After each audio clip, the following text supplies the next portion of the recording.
আপনারা অনেকেই হয়তো একটা বিষয়ে আমার সাথে সহমত হবেন, আর সেটা হলো এই যে যখন আমরা কোনো ভাড়া বাড়িতে থাকি তখন আমরা সেই বাড়ির প্রতি বেশি যত্নশীল হই না। আমরা হয়তো এটাই ভাবি যে এই বাড়ি আমার নিজের নয়, তাহলে কেন আমি এতে আমার সময় এবং সবকিছু নষ্ট করব।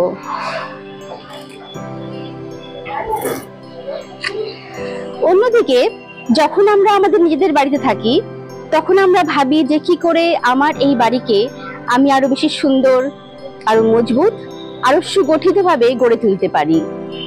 ঠিক একইভাবে আমরা ভুলে যাই যে আমাদের এই শরীরটাও কিন্তু আমাদের নিজেদের বাড়ি নয়। মৃত্যুর পরপারে আমরা এই দেহকে হারাবো, তারপরেও আমরা এই শরীরের প্রতি যত্নশীল হই, আরো বেশি সুন্দর করে সাজিয়ে তুলি। আমরা ভুলে যাই যে আমাদের প্রকৃত আবাস হচ্ছে আমাদের হৃদয়, আমাদের আত্মা। আর সেই আত্মার প্রতি আমরা কিন্তু যত্নশীল নই।